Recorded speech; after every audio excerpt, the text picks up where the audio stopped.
I am officially calling this meeting to order now. Ms. Baxley, if you would call the roll, it would be greatly appreciated. All right, I can do that. Member Jacobson, Here. Member Crow, Here. Member Rockwell, Here. Member Sperlingwood, Here. and Chair Wheeler. Here. Okay, I know that we have members Fultz and Lewis online. They won't be able to vote because they're participating virtually, but they are online. Well, And thank I you. see that Member Davis is absent. Yeah, and I don't believe we have any voting matters other than approving the minutes and the agenda, so. But Yes, we do well, have, you do. we do Yeah, you have, and you have a physical quorum there, so. Yeah, we do. That's correct. Yes. Thank you. Okay, thank you for calling the roll. May I have a motion, or is there any discussion on the adoption of the consent agenda? Is there any public comment on the adoption of the consent agenda? Nobody's in the audit, Mr. Scott is here. Do we have any, in the outside world, do we have any comments on the consent agenda? Mr. Chair, Adam Zaslow in the outside world tonight, and we do not have anybody on the lines at this time. Okay. Any member discussion? I'll entertain a motion to adopt the consent agenda. We have a motion from Mr. Jacobson. Anybody else? Dr. Jacobson? May I have a second, please? Second. Mr. Rockwell seconds. All those in favor, please signify by saying aye. Aye. All those opposed by the same sign. It passes unanimously. Minutes of the December 9, 2021 UAB meeting. Any discussion? I'm sorry, Mr. Chair, that was part of your consent Oh, agenda. that was. Thank you, Robin, for keeping Yes. me on track here. I'm just going right down the agenda. May we have adoption of the agenda? Are there any comments on the adoption of the agenda? Is there any public Mr. comment on the Mr. adoption? Chair? Yes, ma'am. I'm sorry, we would like to request that the board consider removal of item 210812, transferring GRU real property asset, et cetera. We have discovered that with so much turnover on the general government side, so many new employees, that we need to drop back and make sure that everybody understands the project before we bring it back to you for a vote. Thank you, Robin. Do you need action from the board on that, or are you just going to say staff is not presenting?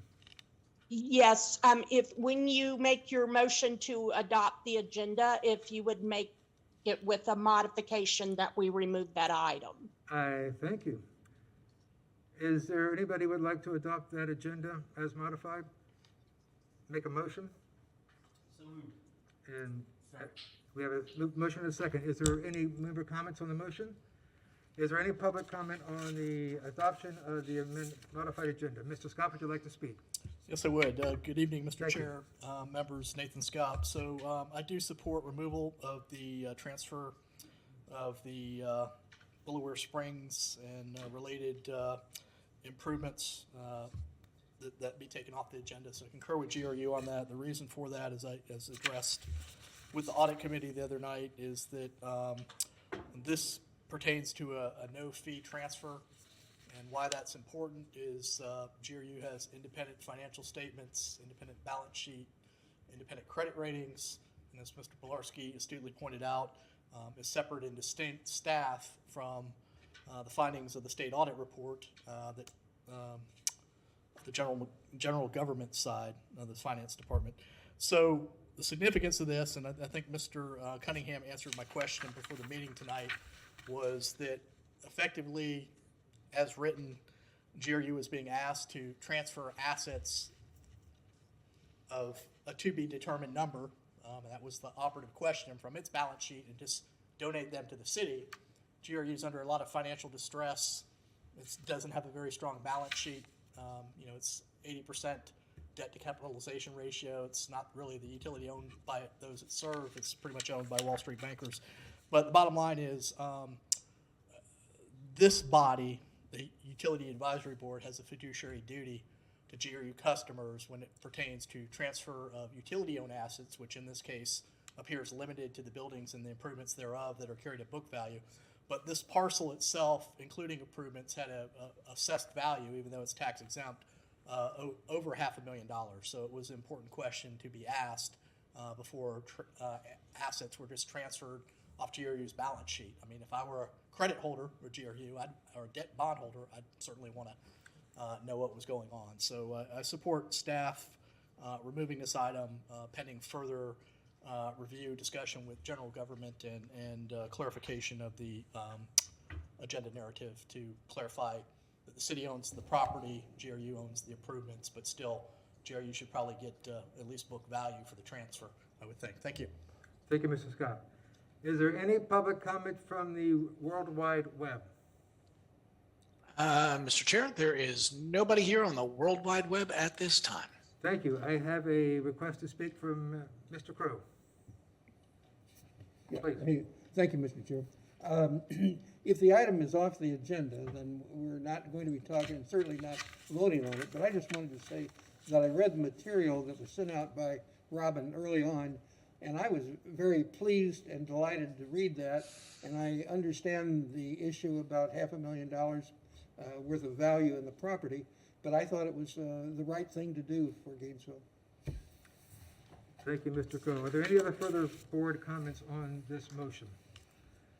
Hearing none, all those in favor of the motion as modified to remove item 210812, all those in favor, please say aye. Aye. All those opposed, by same sign. It so passes. Okay.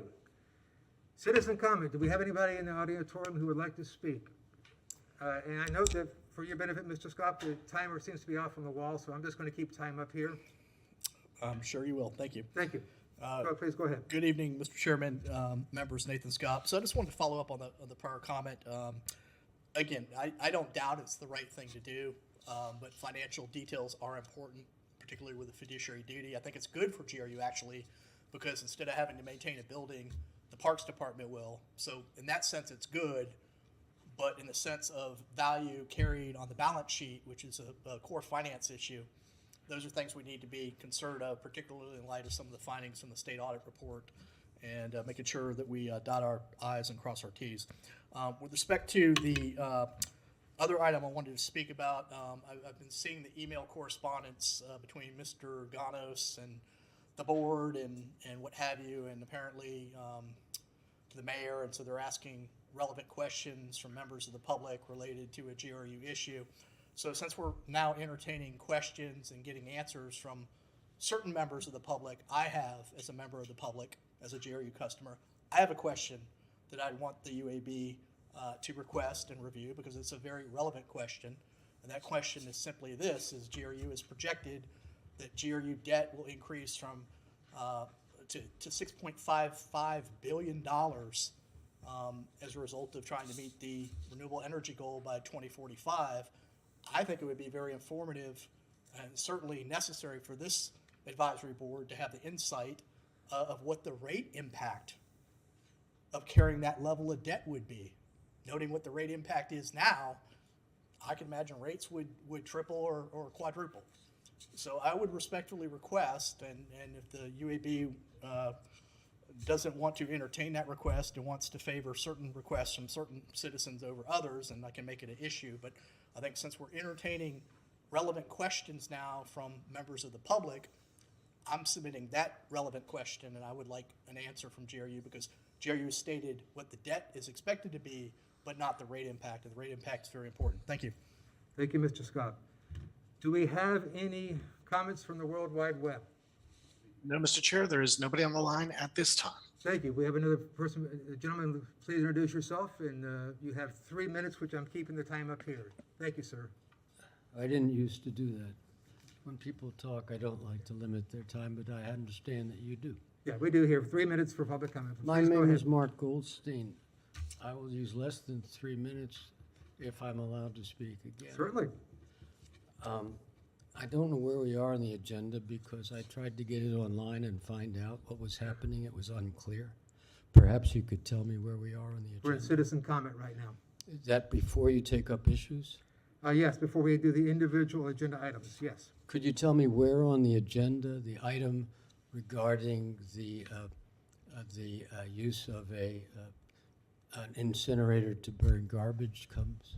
That will come under new business, so we have state of utility next after this item. There's old business, which there's none listed, and then we have new business, which is a reusable fuels presentation. Thank you for that information. You're welcome, Mr. Goldstein. I hope I'll be able to speak at that time. There'll be, yes, public comment on each agenda item. Thank you. Okay, hearing no further public comment from the World Wide Web, and there are no other individuals in the room who wish to speak, let us move on to state of the utility. Mr. Brown, are you out there in the World Wide Web? I am. Happy to hear your voice. Yeah, initially. Good evening, Chair Wheeler, members of the UAB, Tom Brown, Chief Operating Officer for GRU with State of the Utility report for the month of December. December was actually a pretty good month for the utility on a whole. Leading off with safety, we had 2 recordables for the month, which isn't good. The good news is they weren't overly severe. We had one man injured changing a saw blade, and another man injured his shoulder making a lift of a piece of a wood chipper into a truck. We had no recordable vehicle accidents for the month, so that was a good thing. From the compliance perspective, we had no violations, NERC compliance. We had no violations or environmental incidents report. The customer operations metric, I think the last report that I did, we had a request for a clarification on the number of gas customers. And as listed on the report under new installations, we actually had 33 new customers hook up for the month of December of 2021, 103 in the fiscal year to date between the end of September and the end of December. And last year, fiscal year 2021, there was 775. So that number that was reported was a year to date, I think, to answer your question. Was that you who answered that question from the last meeting? Okay. Under energy delivery, under reliability, I was actually an excellent month. We had 37 outages, which usually we typically have more than that. Equipment failure, both overhead and underground, was the leading indicator on that with a total of 19, and vegetation with another 8. The rest were relatively minor. Last year, between January 1 and December 31st, 2021, there were 807 outages. Kind of gives you an idea what the typical month is. And of those, again, vegetation was the lead with 281, I think, 91. And 52 weather related, 91 animals, and equipment failure comprised another roughly 174 outages on that. But we do have a program to target causes of outages and areas that are problematic to try and increase reliability on those. Under energy supply, energy delivery, you noticed in the month that the electric production for 2021 at 137,347 megawatt hours was below what last year's report of 141,666. And I believe the reason for that is with the new substation, the legacy substation of Alachua coming online, half the power until at least our contract expires with Alachua flows out of our system through Duke and into that legacy substation into Alachua. And I think that we're just reporting on this report that you received, the amount of power that's going through the Alachua substation from GRU directly. So that's why I think you're seeing a reduction in power production. I don't think that's the case. I think it's probably very similar to what last year was, maybe even a little bit higher. On the gas perspective, we're looking at 2,246,000 decatherms. It was an increase over last year of 2,169,000 decatherms. So overall, not a bad month. Availability of our units, we had a really strong month. Sheets here. You'll notice that all our main production units essentially had 100% availability for the month, including Deerhaven 1 and 2 and Deerhaven Renewable. Kelly was at 99.66. So all our major units that we normally produce with were available 100% of the time. So that was pretty good. Let's see. You'll notice that we didn't have any coal deliveries for the month. December, I think we have one scheduled for the first quarter, calendar quarter for this new year coming up. Also included in the report, long awaited, we finally gave you a graph, a chart of our megawatts produced by fuel type and the cost per megawatt for that particular fuel type. It's ES5 in the report. Hopefully that meets with your approval. If you want to see anything different, we're welcome. For the month of December, you'll notice we had 45.3% of our generation was produced by natural gas. And we had biomass at 35.3%, and the balance, 19.4%, was at coal. The average cost of production was Mr. Brown? 5. Yes, sir. If I could just, the chart I'm looking at says 45 biomass and 35 gas. And you just said the opposite of that. Okay. Well, I apologize. I printed it out in gray format. So Okay, I was just curious.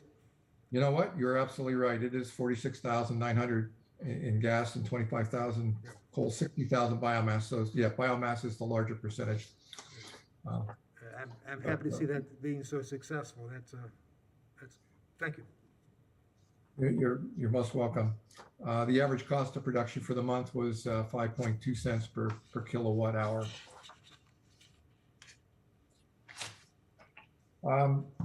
I think with regard to the Origis solar project, there's really nothing new to report relative to the siting. They're still working on that. I believe in process is we're working on an amendment to the contract for possible date extensions caused from the delay due to the siting. But there's nothing really new to report there. So you're in discussions now with Origis about establishing some new deadlines, some new scheduled deadlines. Correct. Yeah. Thank you. And that will be brought back to the City Commission and to the UAB for what those dates would be. But we're just in discussions with them now. So I don't have any more further information on that.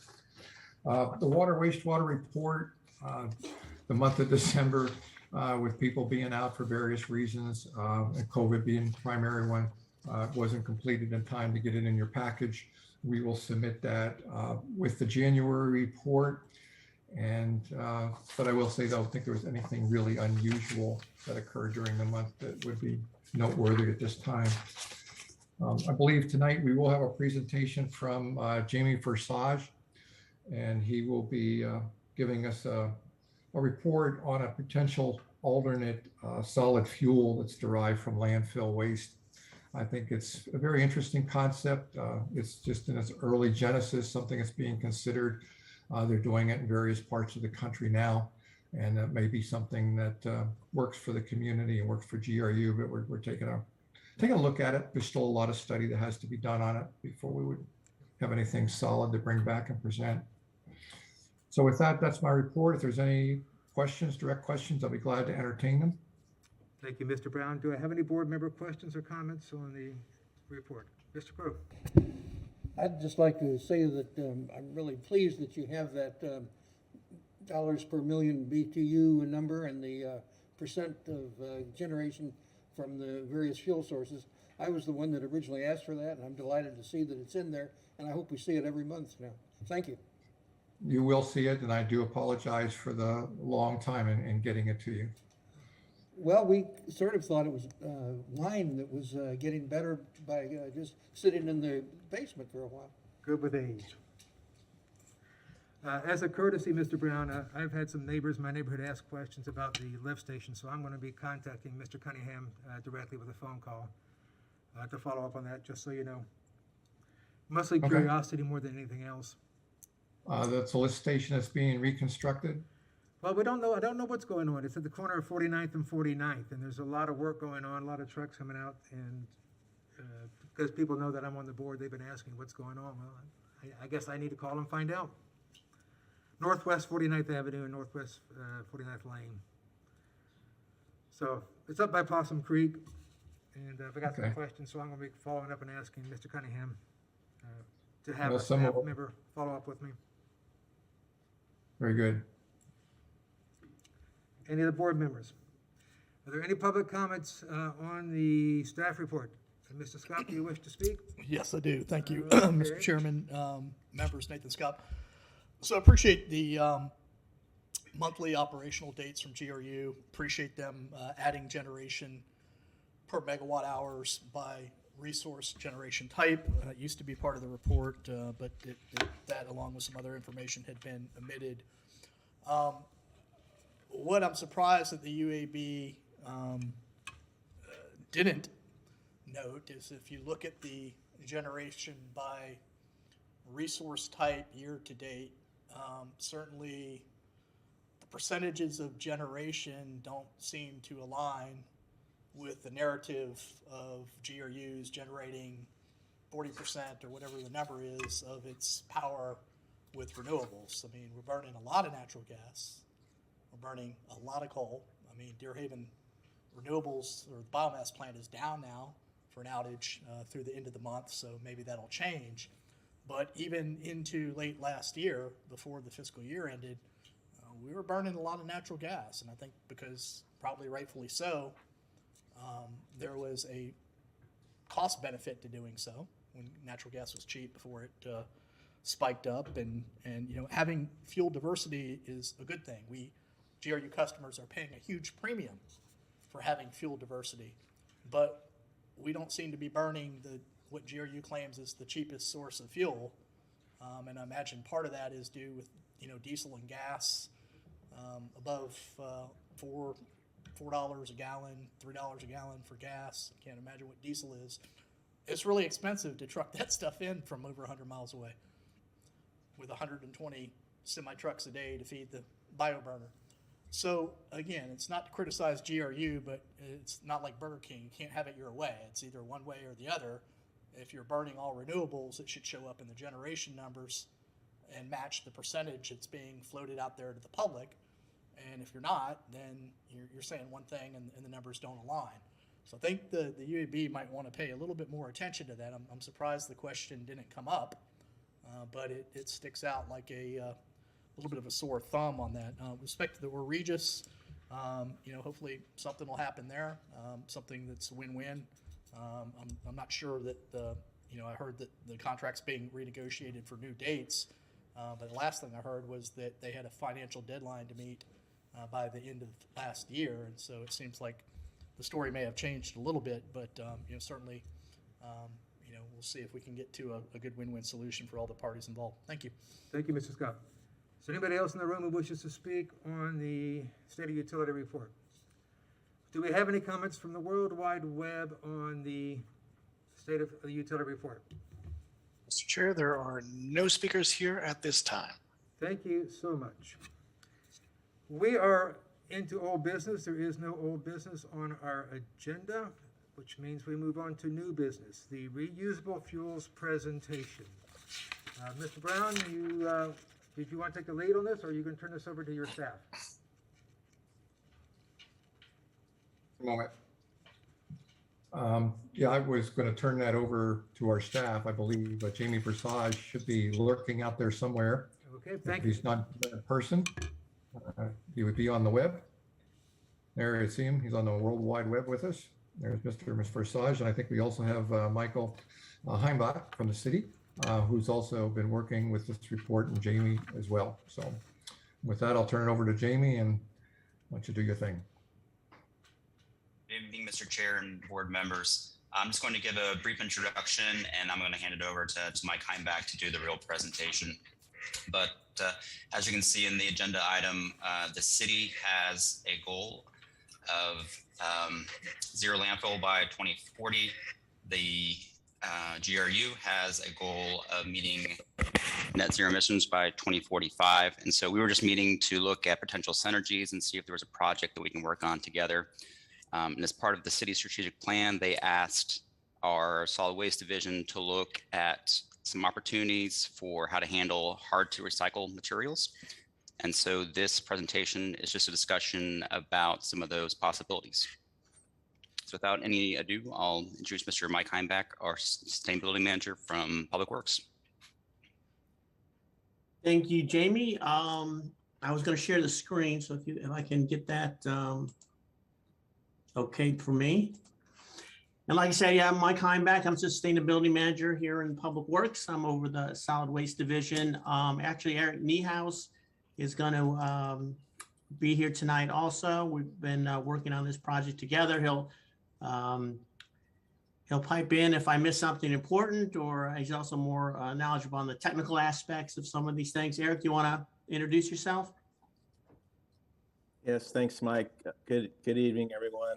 My name is Eric Niehaus. I've been an engineer for energy supply going on 6 years now, and I've been collaborating with Mike and his team for a little over 4 years now. So I'm excited to be a part of this presentation tonight. Thank you.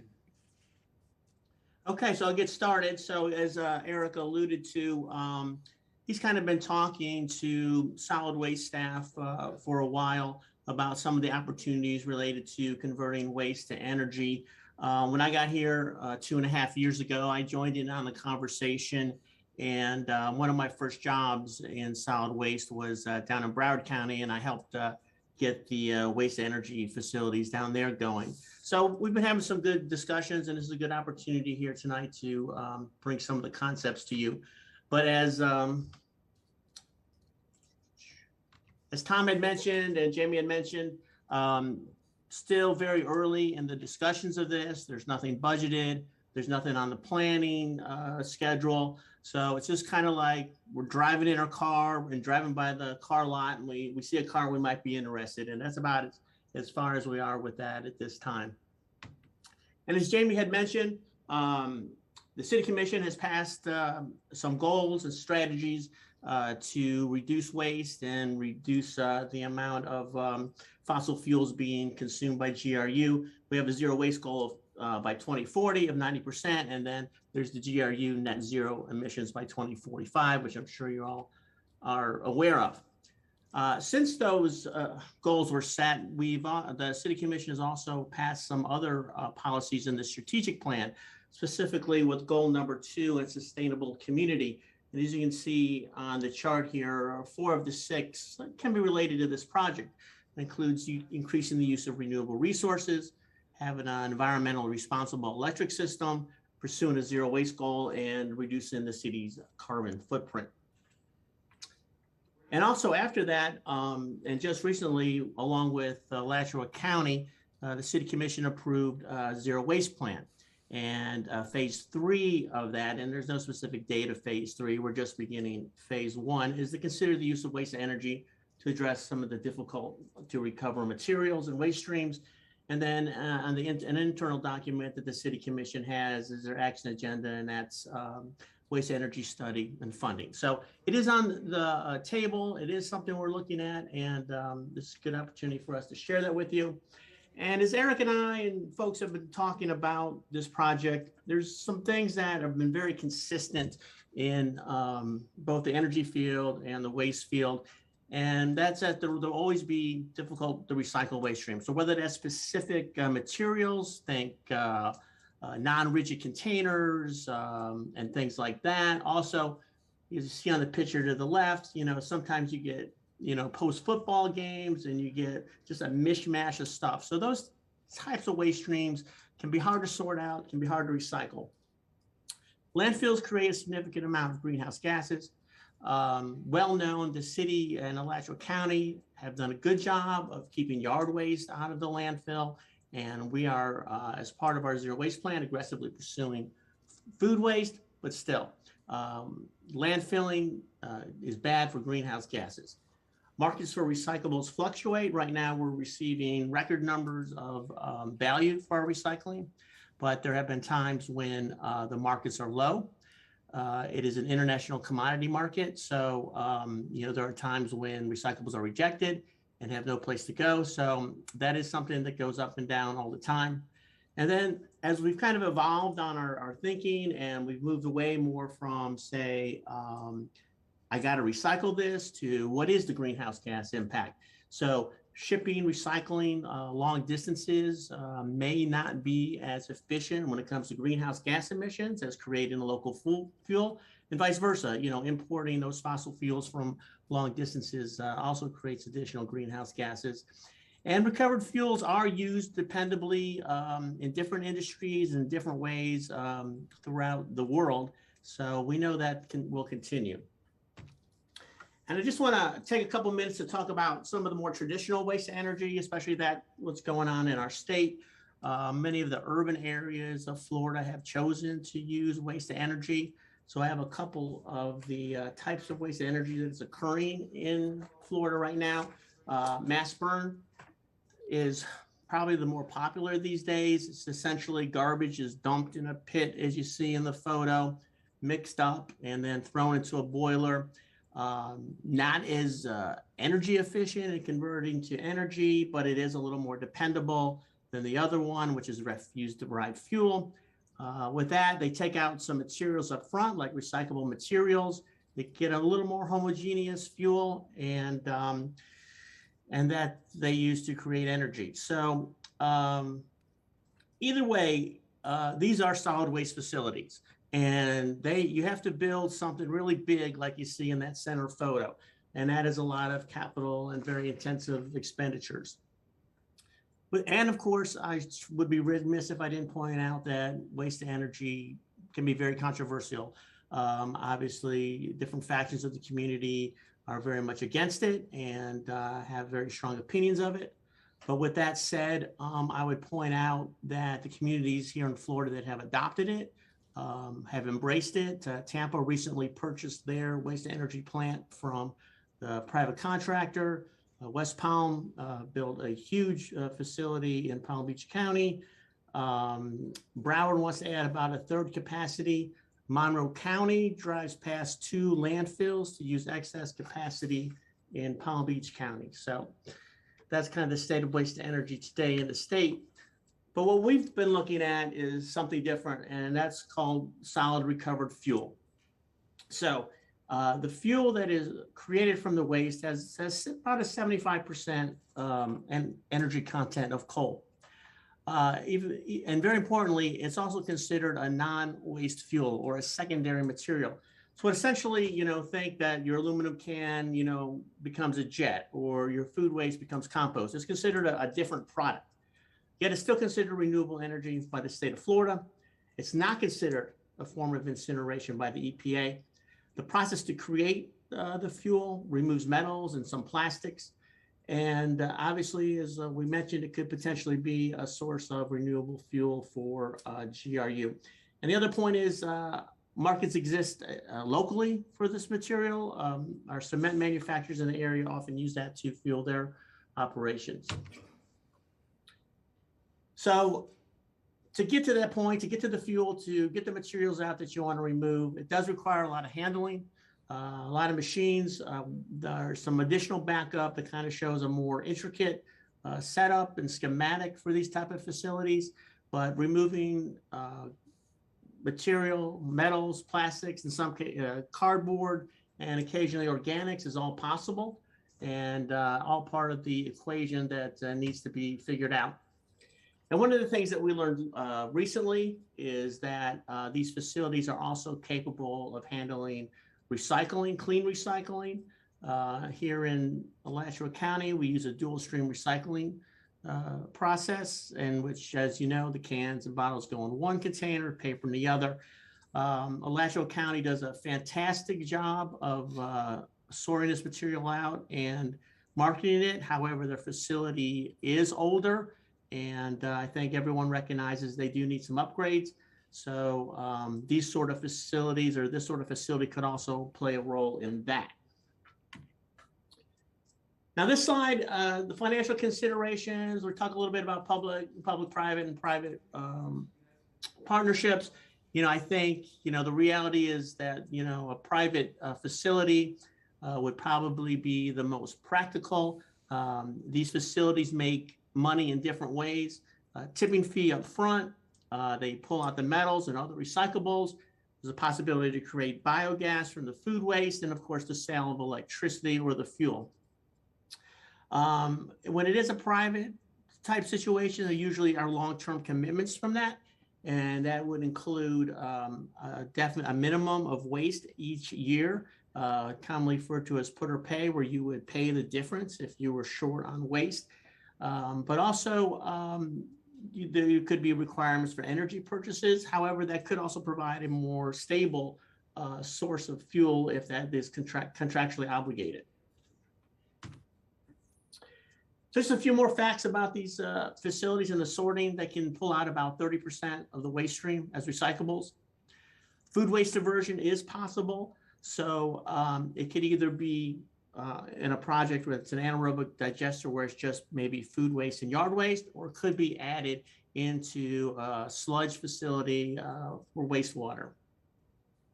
So as we were looking at this, we were like, hey, how much does this help GRU meet their renewable energy numbers? And it's about 8%. So it's not a huge number. So we took a look at that and we're like, well, what if we were able to go out and get more waste? So what we did is we did hire a consultant to look at waste in the region. And what they were asked to do is determine two things. In a 5-10 year type time frame, is waste available? And what is the cost or the price that would entice those communities to come here instead of where they were going? So what came out of that was essentially that there would be waste available if that was desired. However, the pricing would be too low. The extremely low pricing of landfills really would make that impossible. So only local waste would really be available for any project if it were to continue. So some of the next actions that we're looking at includes an in-depth look at the financial projections. So GRU has done some, back of the napkin look at it. We've talked to people in the industry and they're like, hey, if you're spending $52 a ton, and that's what we're paying Alachua County to transfer and dispose of waste, and then we can provide a system that can provide a reasonable fuel for GRU. Until people put it down on paper, you never know if that's true. Another thing that needs to be looked at is these facilities. How dependable are they? Do they break down a lot? Are what they claim they do really true? The other thing we need to look at is the minimum level of waste for a facility. So as I mentioned, with our partners at Alachua County and the city, we are enacting a very aggressive zero waste program, and that includes requiring the diversion of a lot of waste. So the success of those programs and policies could reduce the amount of waste available for this facility. So we need to determine what the minimum level of waste was needed to have a facility. And of course, there's all those complex regulatory issues that need to be worked through. So that's our summary today. I appreciate the opportunity to come in front of you, and we look forward to talking again in the future.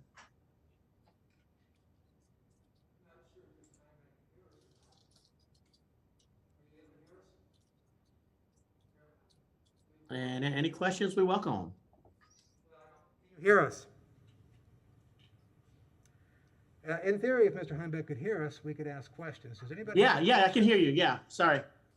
Thank you so much. Are there any board members who have questions? Dr. Jacobson? Yes. Thank you for the presentation. I think it's a really interesting topic, and I appreciate GRU's willingness to look into some innovative stuff.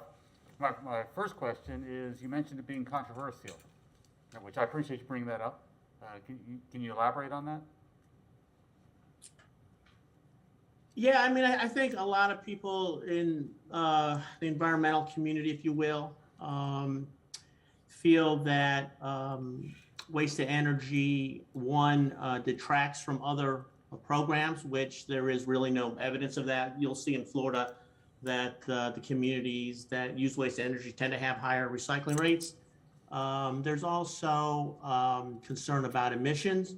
However, there's various evidence that, the reduction in fossil fuel emissions from, counteract that in addition to the reduction in greenhouse gases that may be emitted from a landfill. So I think sometimes they don't always take that into full thought.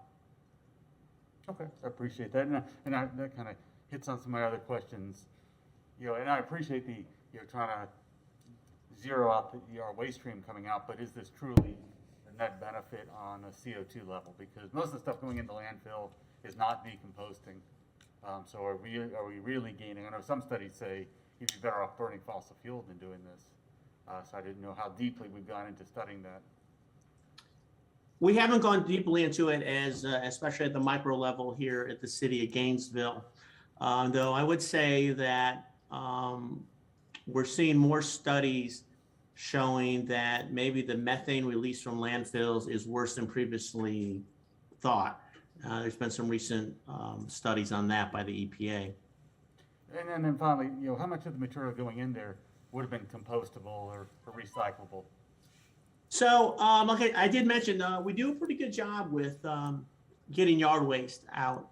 So we have a lot of food waste in there. Food waste makes up about a third of the waste stream. So, kind of more the social issues related to food waste, kind of fall down into, my realm of picking it up and doing something with it. So it's concerning how much really food gets, waste thrown away.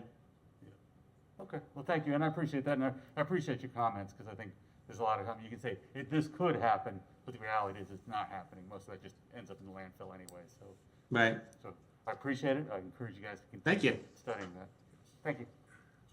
Member Crowe, is your light on from now, or is it from previous? Yeah, I'd like to. Okay, please go ahead, and Member Sperling would after that. Yeah, thank you for your presentation. I appreciate it. I was one of the state officials that was looking very closely at the Broward project. I imagine you were involved with that. We were quite outraged that you were flaring the methane that was produced from those mountains that you were building down there, but that's a story for a different day.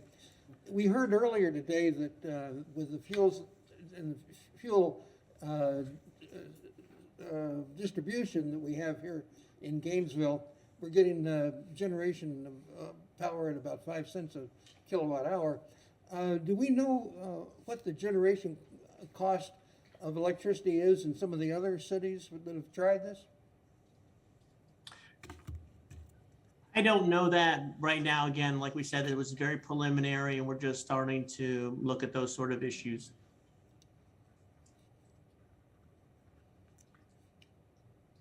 Thank you. Okay. Member Sperling would. Hi, yes, thank you for your presentation. I just wanted to know when you're talking about this, where would the fuel be stored? And you talked about food and the food waste in the garbage stream, because this would be garbage as well, right? Household garbage would be part of this? I just got the end of that. I didn't hear it. Try it again. Okay. When you talked about the fuel stream, you said there would be food waste, and I guess household garbage would be considered part of this process? Right, so residential and commercial waste that is not diverted through other programs would be part of this. So down in Miami-Dade around Doral, they have what's called Montagnais Resource Recovery Plant. Yeah. And also in Broward, they have a lot of recovery. And the smell that comes with that, I'm wondering, would that be addressed? And also the leachate water that comes off of the fuel storage, like where they shred the fuel and then they go through a fuel storage unit? Would that be something you all would look at? Because our water table and our groundwater, with leachate ponds leaking and things like that. Yeah, I mean, of course, all the environmental issues would be addressed. I know Durrell, which is an older facility, does have odor issues, but the newer facilities draw their air in from the tipping floor to reduce the amount of odor into the environment. Would this also have a pulper system, or would this be a different type of system there for that? And this would be a different type of system because it wouldn't be a solid waste facility like I had mentioned in the presentation. So it wouldn't be that kind of traditional facility. But you still have a tipping floor and things would come out by conveyors and then they'd be separated out? Yeah, like in the backup and the one slide I had, there would the material would have to be processed to get to the fuel. And the one slide, okay. I guess that would be. We didn't get to see your slides. Yeah, we're having to guess because we didn't get to see your slides. So I guess you're talking about slide 7. Yeah. Or slide. Let me give you that. So this is like the max here, but you can see that it's pretty intense, very automated procedure to remove things. To remove things, you mean? Oh, to remove material. So you may want, for example, you'd want to remove aluminum and metal. So eddy currents and magnets. Depending on how it's done, you might, if there's clean cardboard, you'd want to probably remove that. PVC would want to be removed.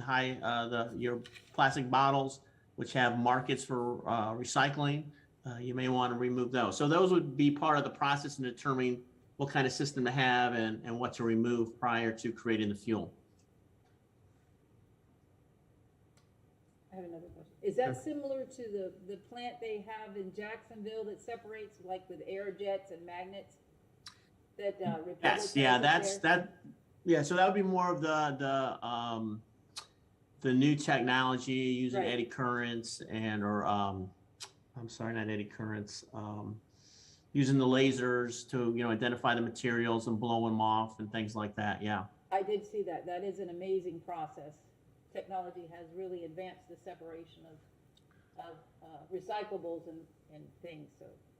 Yeah, it's amazing what a little laser can do, right? An optical reader. A laser and an air jet will do where it used to be hand sorting a lot of it. Now it's lasers, jets, things like that. But my problem was the food and the garbage waste, kind of the smell. Yeah, I mean there's modern things now to minimize those things. Modern things now, such as like I said, so there's deodorants, there's the way the air is handled in the facility, are all things that are more advanced than like she referenced Durrell, which is a bit of a mess down there in Northwest Dade. I had the luxury of working there a few years, so. You can drive by South Broward and there's not much of a smell. I realize we're early in the process, as you say, we're just driving by and looking at the car, but yeah, you can see from the line of questioning from the board members that we have lots of concerns about odor, about water leachate, about those sorts of things. And I understand that you don't have a lot of details yet, but if just to proceed any further, we'd have to get a lot more than just it separates out some things. Yep. Member Rocco. I just have a quick question out of curiosity. This collection and sorting facility, would that have to be a brand new facility, or is there potential to convert an existing landfill or garbage dump into something like this? It would probably be located in an industrial area. I mean, I'm not aware of any buildings, in the community that might be able to be retrofitted. Member Sperling, did you have another question? Or? Yes. Are you talking in conjunction with Alachua County and their sorting facility, or are you guys having talks?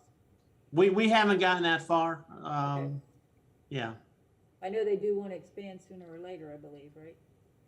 Correct. That is an issue. All right, do you have any further questions? So I'm going to restate the obvious just because we didn't really. Mr. Chair, Yes? Mr. Chair, I'm sorry. Member Fultz and Member Lewis both have comments. They have their hands raised. Thank you for letting me know they have their hands raised because we can't see them in here. But please, choose one. Member Fultz, please go ahead. Hi, can you hear me okay? Yes, we can. Okay, thank you. This is an interesting idea. I'm definitely open to learning more, but I mean, I have to say, I think my gut reaction is going to be an awful lot of people's gut reaction, is that it's difficult to imagine something like this taking root in this community. I think as other folks have mentioned, if and when this conversation moves forward, I would like to hear a much deeper dive into the emissions question, because I think that that's central, especially if I understood correctly that plastics in any form would potentially be burned in a facility like this. And the other sort of major concern that jumps out at me right away is just siting. I mean, think about the context right now where we're having a difficult time siting a solar farm. I'm trying to imagine anywhere in the county that we would be able to site a facility like this. So anyway, I've heard the other questions and concerns raised by other folks. I just wanted to add that to the mix. Thank you. Thank you, Member Fultz. Member Lewis. Yeah, Jason kind of stole my thunder a little piece. I had the very same concerns, and I was interested to know if you knew what type of communities, when you did your research, what type of communities did these existing facilities, what type of communities were they in? I know Eric's a little more familiar with those communities, if he's still there. Yes, good evening. I think the smell concern, one of the companies inside the facility, they sanitize the SRF with steam. So it comes out completely odorless, and it's not a hazard to handle.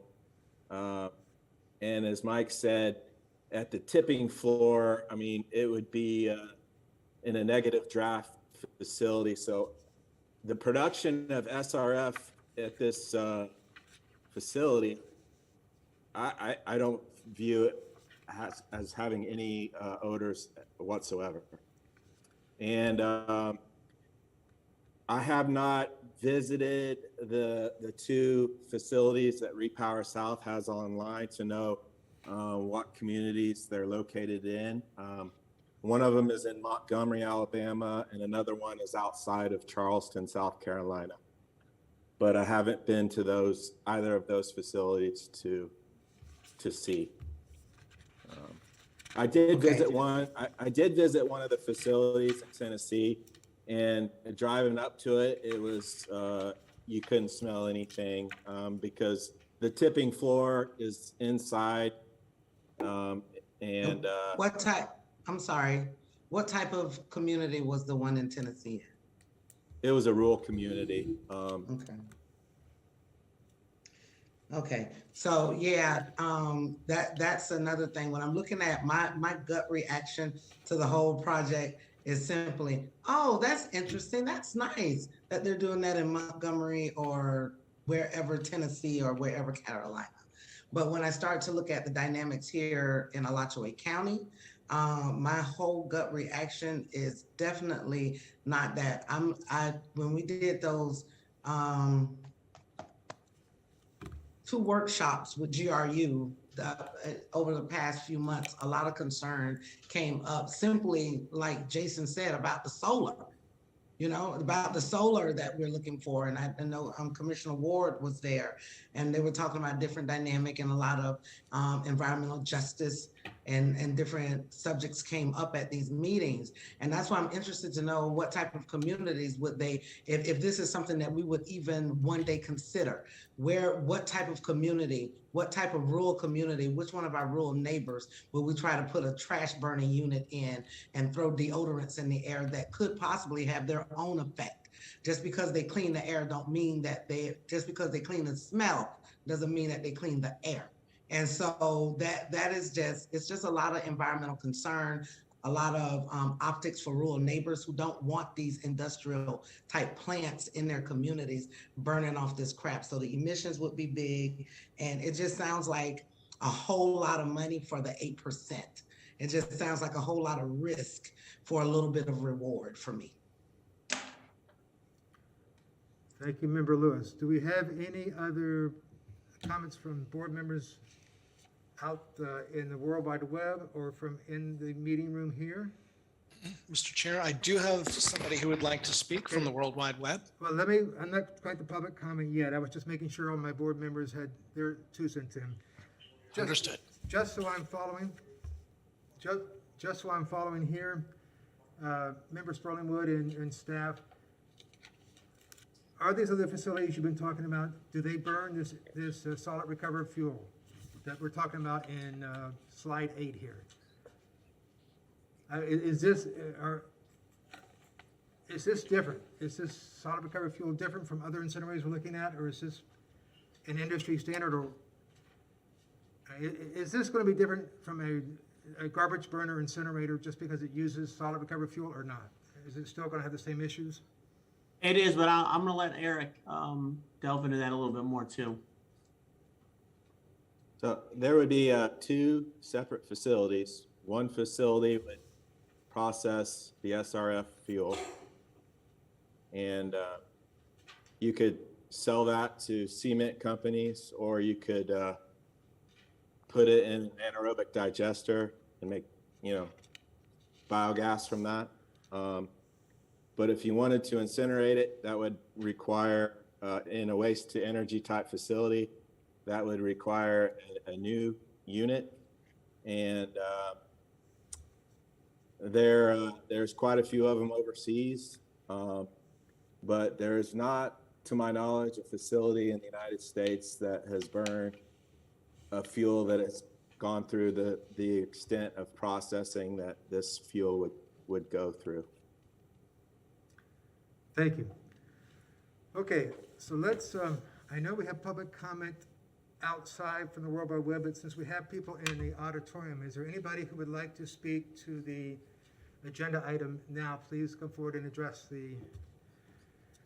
Yes, Mr. Chairman, there are 2 of us here, and you will allow a total of 6 minutes for the citizens who attended, I understand. Yes, 3 I minutes. believe you have discretion. I'm speaking. Yes, you'll have... I believe you have the discretion to expand that, and since there's only 2 minutes... No, sir, it'll be 3 minutes, please, go ahead. Let me finish talking. Okay.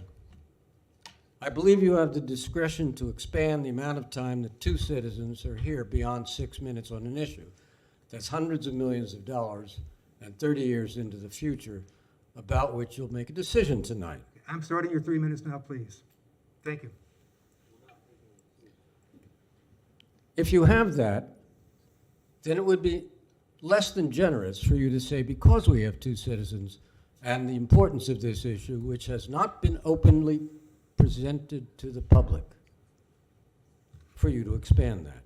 I don't expect you'll do it, but I wanted to make the statement. You also have 1 and 2 armed police, not by their own, to monitor these 2 citizens to make sure we speak. It's important for me to say that at the beginning of a meeting, because having fought for this country, I'm not sure where I am.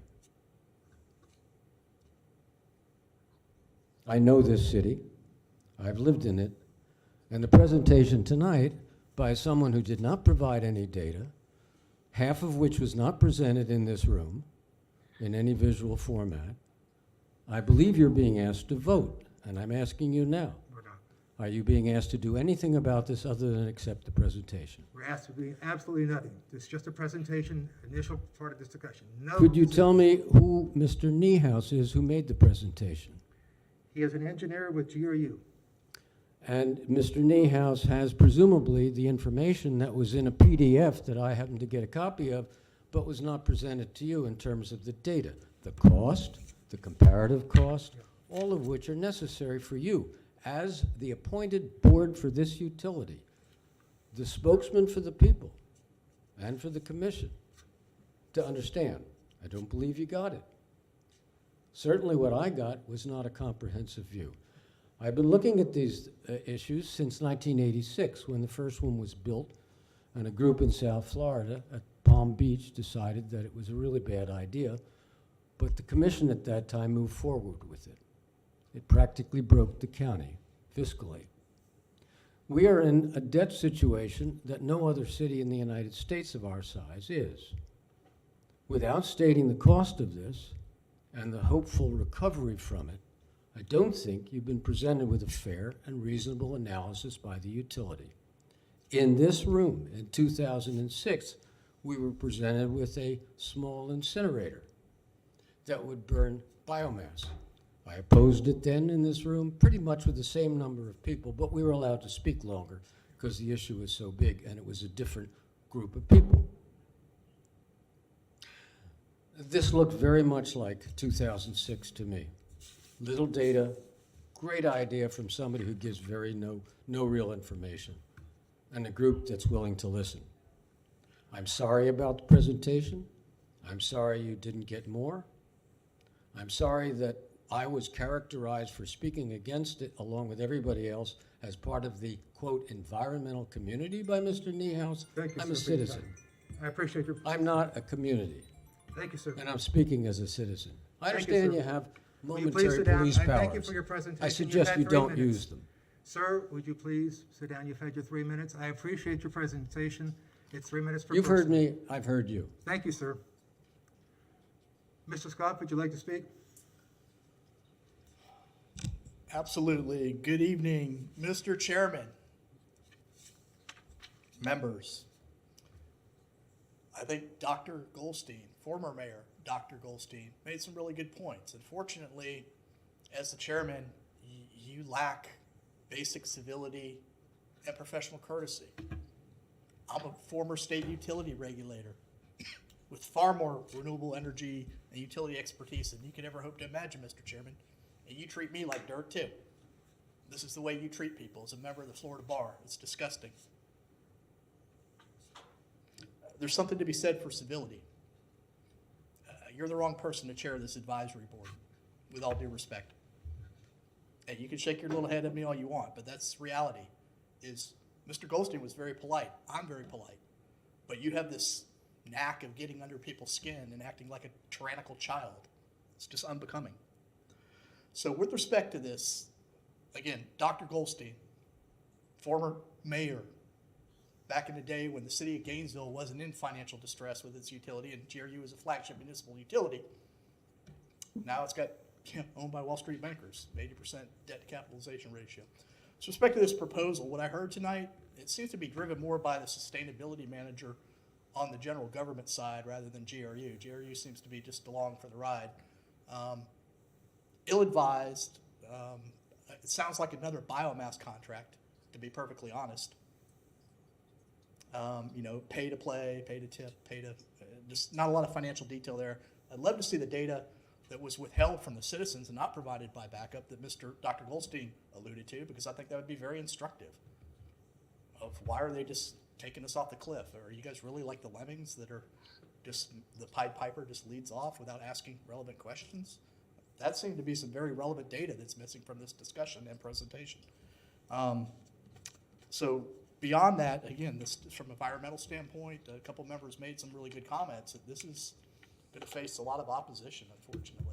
I lived in Palm Beach County. I played softball by a methane landfill, and it was burning the methane, and it stunk to high heaven while we were playing softball because the recreational field's right there. I've seen the incinerator in Palm Beach County. I've had friends oppose that before they expanded it.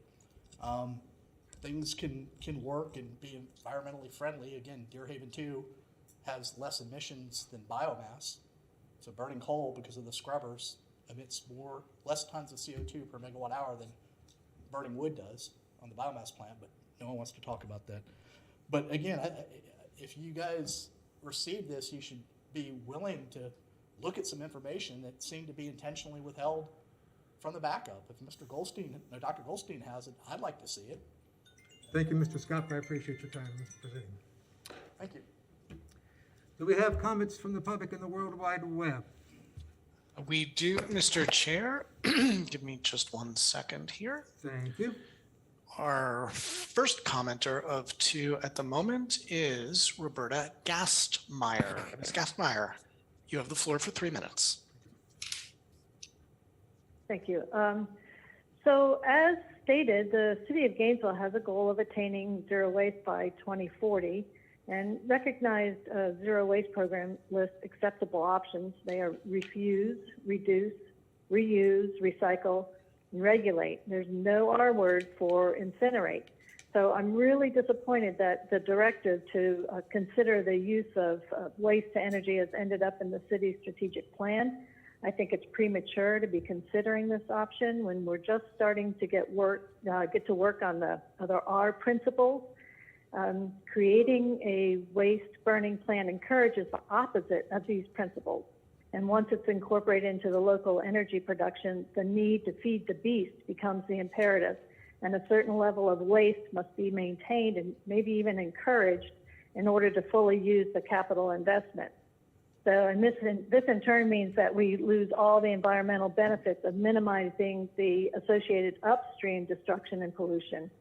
Our current methods of extracting natural resources and turning them into products and packaging used for ever shorter amounts of time is not sustainable, and they contribute significantly to deforestation, water and air pollution, and climate change. And on the energy side, I definitely think there are better alternatives that we should be focusing on. I don't think I need to spell those out for this group. Finally, while it was made very clear that GRU's ability to potentially use recovered fuel in future or existing generation units would need further study, I encourage you not to spend any more resources on this consideration at all. Waste to energy schemes are not a good answer to waste, and they're not a good answer to energy. Thank you. Thank you, Ms. Gassmeyer. I appreciate that. All righty. I was remiss in not reminding the audience tonight that our phone number, excuse me, is 1-800-742-1099. That's 1-800-742-1099. With that, let me turn to Nancy Darren. Ms. Darren, you have 3 minutes. Good evening. I am going to echo the last caller, Roberta, about this being very incongruent with the directions that we've been going. The refusing, if we're moving to a renewable future or dealing with climate crisis, we have to refuse and reduce the amount of waste that happens. And this only addresses, they said, if we used all of our current waste, that's only 8% of what we would need. But if you look at the intensity of the processes that all those, in that one slide, all that industrial building requires fossil fuels. The chemical processing, the sanitizing, on and on and on, and there's a concept of energy return on energy invested. And from what's been presented so far with just very general data, it looks pretty evident that you would have a negative return, that you would be investing more energy, fossil fuel energy, into creating a very, very small potential beneficial outcome. So I think this is something that isn't a good use of our time, energy, and money, and we have far better things to do. The composting, getting the food waste out of the stream and doing creating local jobs in composting and healthier food, and refusing, getting rid of a lot of this waste stream is going to be one of the major callings for the next few years. Thank you very much. Thank you, Ms. Darren. Yes, it looks like we have another caller being screened. I'll read the number one more time while we're getting that person out of screening. The number is 1-800-742-1099. And we invite folks to come out to chat. Mr. Chair, do you have anybody in chambers while I tap dance a little faster? No additional speakers in the chambers. All right. Thank you. Give me 1 second to just screen this last call. Thank you.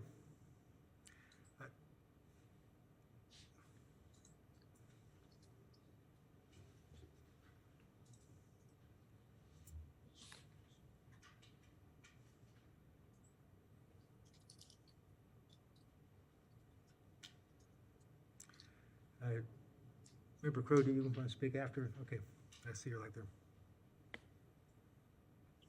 Mr. Chair, if you do have somebody at the podium, feel free. We do not at this time.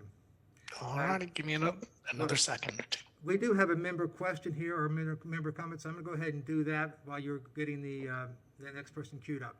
Sounds terrific. Thank you, sir. Member Crowe. Thank you, Mr. Chairman.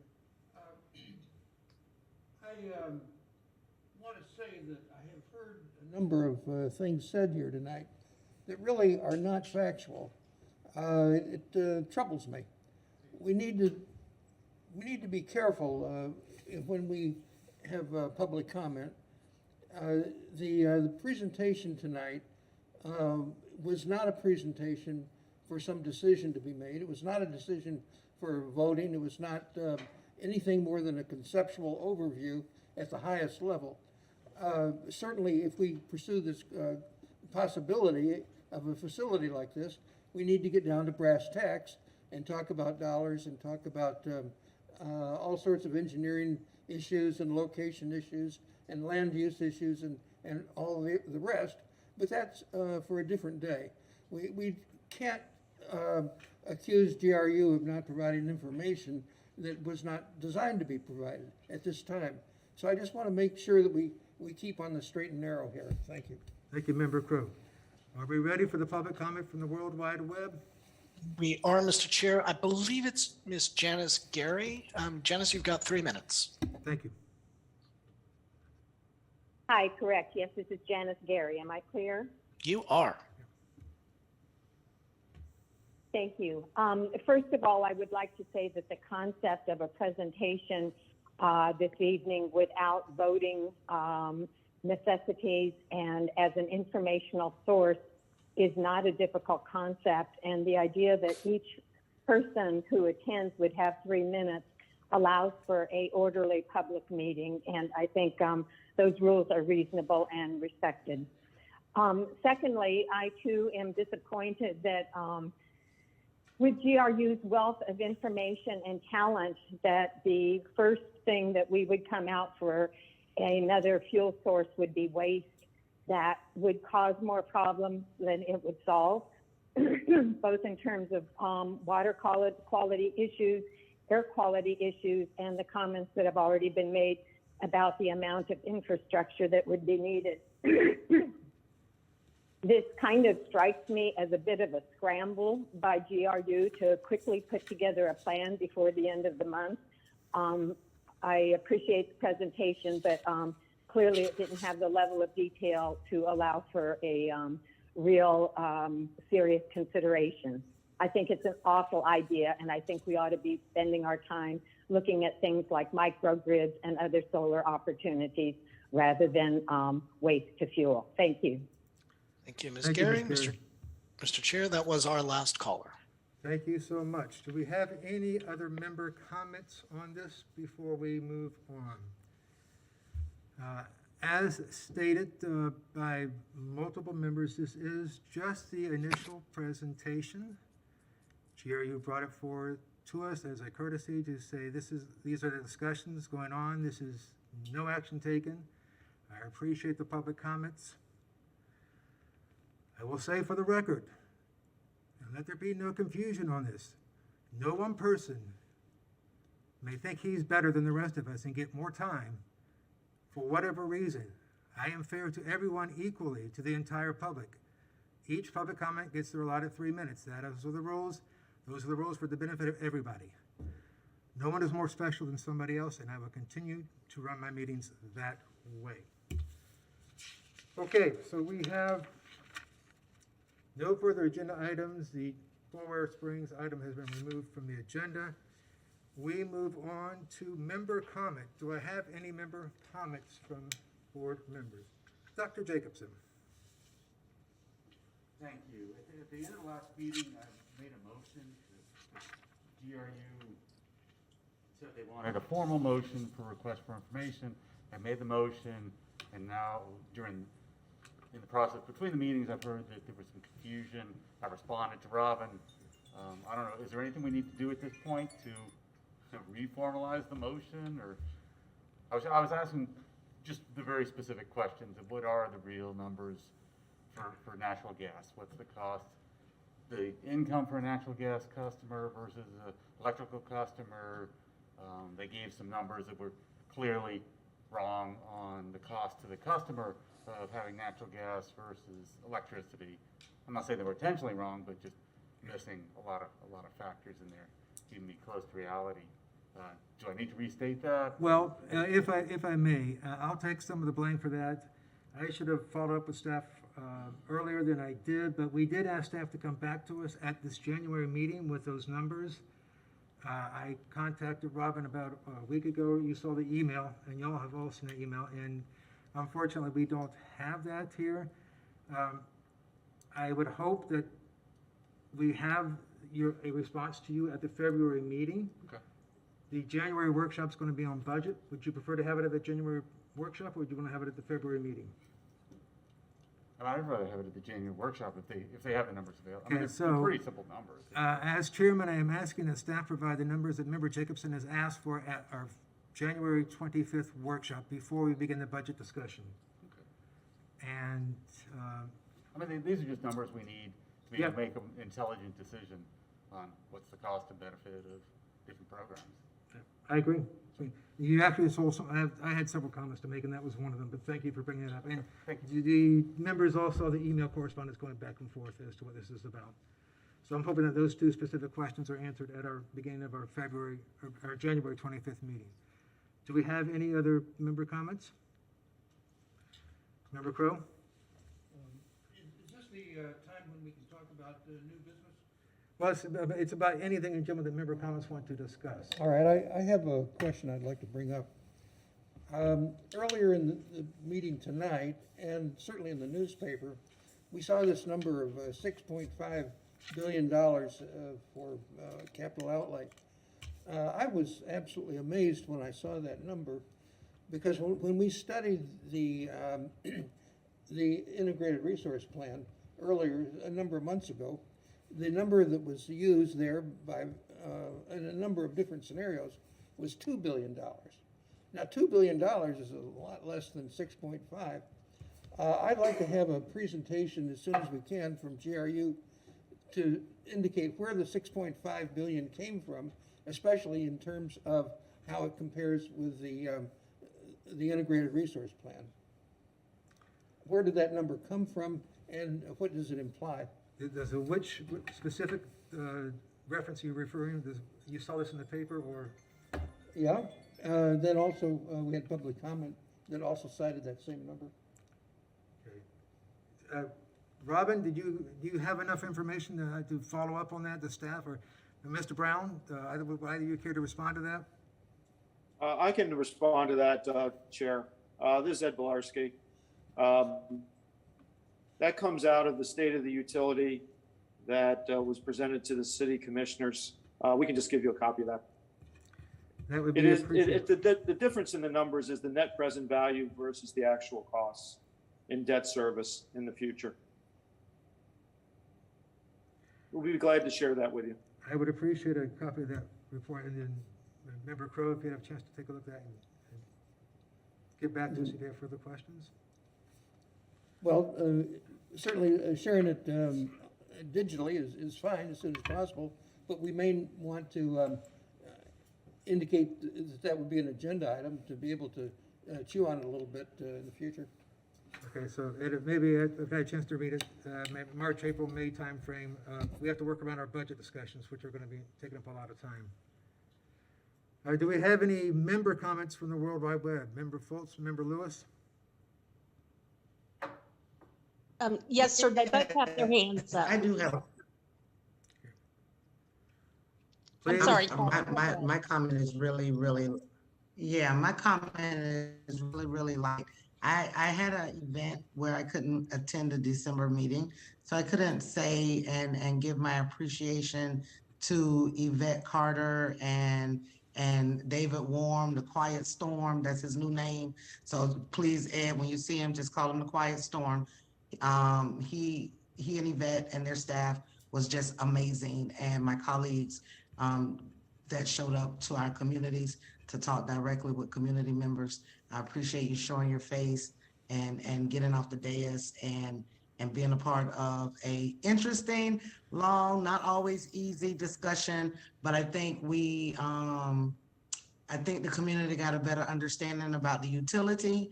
I didn't hear anybody even really address the energy policy itself. They had more questions for the leadership of utility. And so I was glad that staff was there and sacrificed their Saturday. Thank you so much for making that happen for us. I appreciate you all. Thank you, Member Lewis, for taking the lead and chairing those meetings. The City Commission, Commissioner Ward has asked that an additional meeting be held, I believe, in the Northwood area of the city. Do we have any information on when that meeting is going to be scheduled?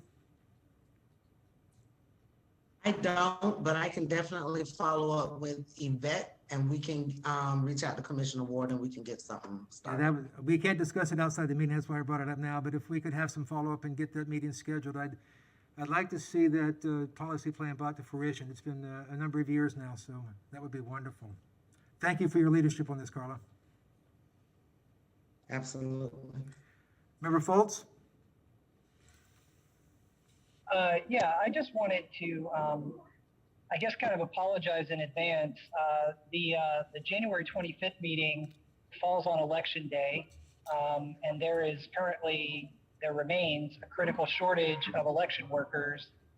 And so I am going to be working the polls that day and won't be done until fairly late in the evening. So I'll likely miss the January 25th meeting.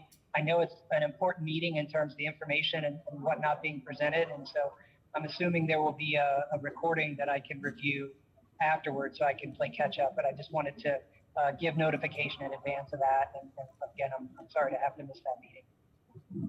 Thank you. Thank you, Member Foltz. You also stole some of my thunder. I have been asked to do the same, to volunteer that day as a poll worker, and I've done it in the past, and they have stated they're short. I'm reluctant to do so, but I may, if they really come to the point where they have to have election workers, I may miss that meeting as well. Do we have any other comments from other board members in here? I have a few here. We had a discussion of EV incentives and demand management. I want to make sure that we keep it on the board's radar and in staff's schedule, that we're going to have follow-up discussions about EV incentives and other EV programs we can implement, with the idea of having concrete proposals brought before the City Commission. I don't want our last meeting to be the last we discuss it. I want to have staff prepare. I know at our last meeting we said we want to have conservation rebates, demand management discussed at our February meeting. So I'm putting all of y'all on notice that we did have a discussion and asking staff to have the conservation rebates or other conservation programs in demand management. I would like to have a discussion of LEAP, Low Income Energy Efficiency Program, and a presentation from the Community Weatherization Coalition at that February meeting when we're discussing demand management. So these ideas don't always seem to make it back on our agendas when we talk about them, so that's why I'm making it clear to everybody here now that I'd like to see that happen.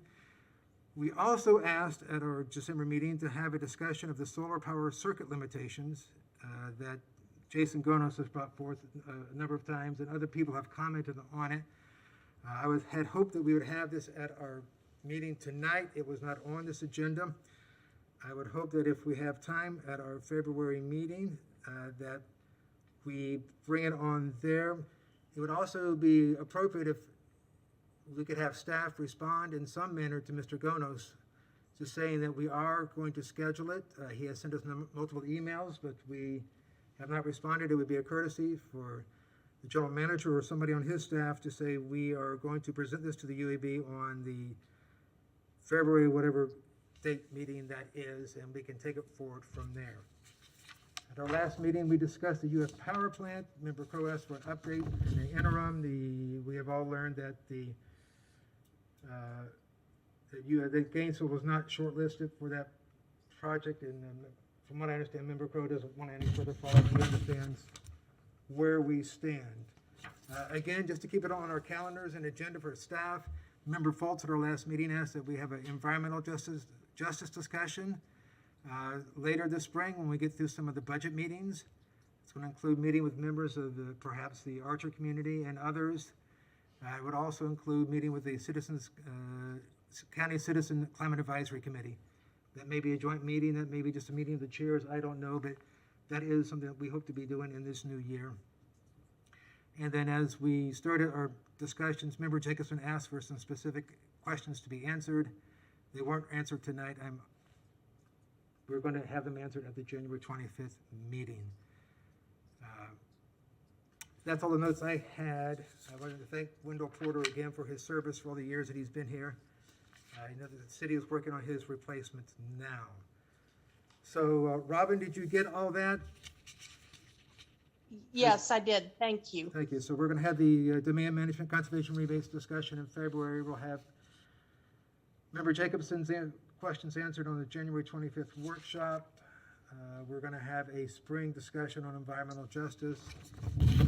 And we need to have, as part of our ongoing discussion about incentives and rebates, some concrete specific proposals on electric vehicles, which I see as a really big potential revenue source for the utility. I think we're a great future for us.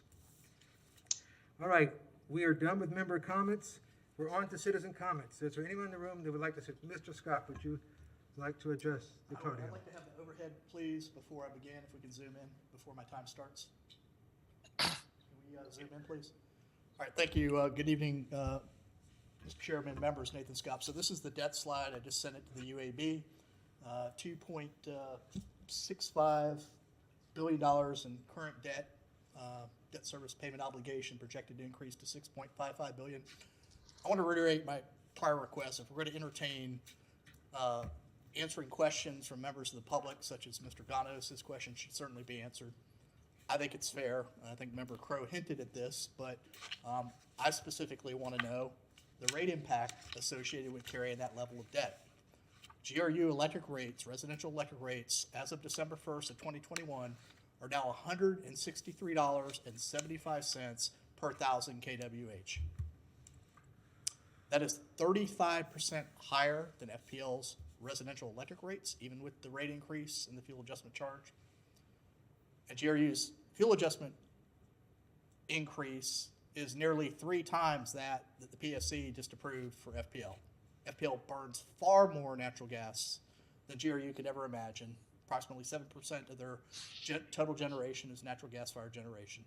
So these are the things that the UAB should really be kind of focused on, because these are pocketbook issues. People can't afford their electric bills. I mean, if you look at the operational update, you'll see for the last fiscal year, GRU had almost $1 million of unrecovered bills that were sent to collections. Almost $1 million. They sent almost $2 million to collections and recovered just about $1 million, or just over $1 million. So it's about $1 million left that the rest of us have to make up for, which impacts rates. So again, these are the critical issues facing the utility. And again, if we're going to entertain questions from Mr. Ganos, then I think it's fair that as a former state utility regulator and GRU customer, I get my question answered, because it's a fair question. GRU has not presented the rate impact associated with that level of debt, which is unsustainable. It's unsustainable now. It's certainly unsustainable at a level 3 times higher than what they're carrying now. And just I'll end with this. The comment was made about information and on the presentation, information not designed to be provided, but it was available. You guys should, you have a fiduciary duty to make well-informed decisions. And I certainly, if I were sitting in your chair, I would want all the information available to me on an agenda item so I could look at this, even whether you're called upon to take a vote or not. It's still relevant because, as numerous callers stated, you shouldn't be allocating your limited time to things that are technically or financially or environmentally unfeasible. That's a good point, but it doesn't seem to be well taken, even though numerous callers mentioned it. Thank you. Thank you, Mr. Scott. I appreciate the time. Yes, Member Crowe, you have another.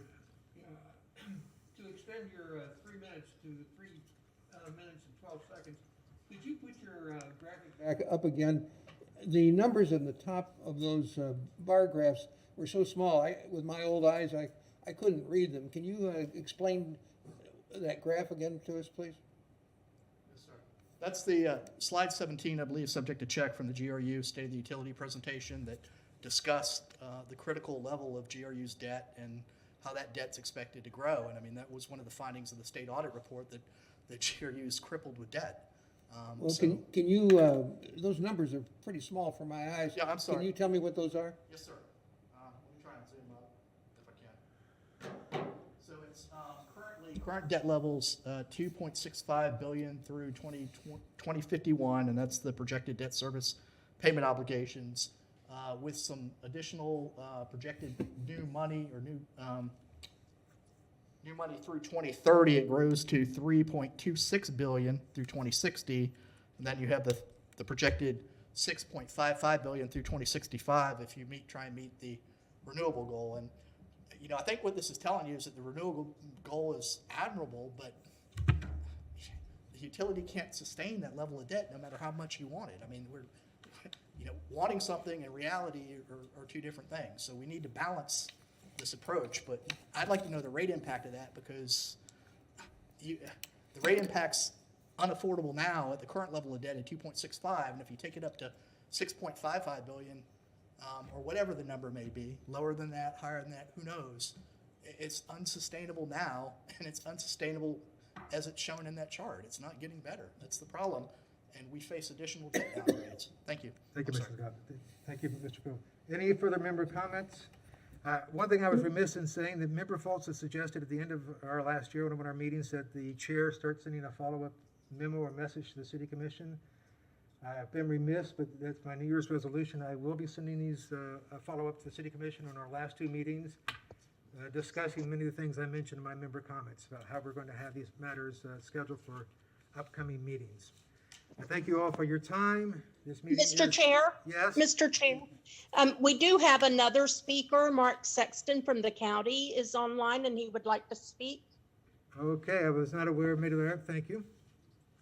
Mr. Sexton, please go ahead. You're muted, Mr. Sexton. I have only been on 6,000 Zoom meetings, and I still don't remember to unmute my microphone. I apologize. Good evening, Chair Wheeler, UAB members. I bring greetings from the County Commission. I always like to begin by thanking you for your service on this really important board. Thank you for volunteering your time. We wanted to let you know that the County Commission has filled the seat of the county representative on the UAB. I know you all know that is a position that was done a while ago to give a voice to those in the county that are GRU customers but do not live in the city of Gainesville. And that is a non-voting member, but an important position nonetheless. And we wanted to let you know that Commissioner Mary Alford will be filling that seat. She sends her apologies for not being able to attend tonight's meeting, but she will begin attending the meetings in the very near future. And I just wanted to deliver that message, and thank you, Mr. Chair. Yes. Thank you, Mr. Sexton. So just so I am clear, does this mean that Mr. Davis is no longer on the UAB and Mr. Alford has taken his position, his slot? That's correct. Okay, I would like to publicly thank Mr. Davis for his years of service on the UAB and for all that he's done, all his great questions, and I hope to have a chance to meet with him and tell him that in person. But thank you for informing us of that, Mr. Sexton. Mr. Chair, if I could, I think there's been a little misunderstanding. At the end of Mr. Davis's term, the end of his term will be in March, and but we've started the process of trying to get the seats filled early so that when the term is up, we won't be left without someone to fill the seat. I've also been made aware, I did speak with Commissioner Offord earlier today, that as you were not on the board at the time, I don't think any of you were, but when we first went out to solicit members from the county and the school board, we our intention was that it would not be actual board members, but a county citizen and a school board employee. And there was some miscommunication around that. And unfortunately, I think that has been miscommunicated again. So I know that the clerk's office is working with the mayor's office to discuss that and make sure that we actually get the right message out when we're recruiting for those 2 seats. I understand your concern, and I appreciate you bringing that forward, Robin, but as chair, I would welcome any commissioner from either the county or the city to attend our meetings and participate as policy decision makers. So I understand what you need to do, and I appreciate you letting us know that. We do have, our next meeting is our budget workshop on January 25th, and then the regular meeting following that is February 10th. There being no further business to come before the board, I am calling this meeting closed conveniently. Thank you.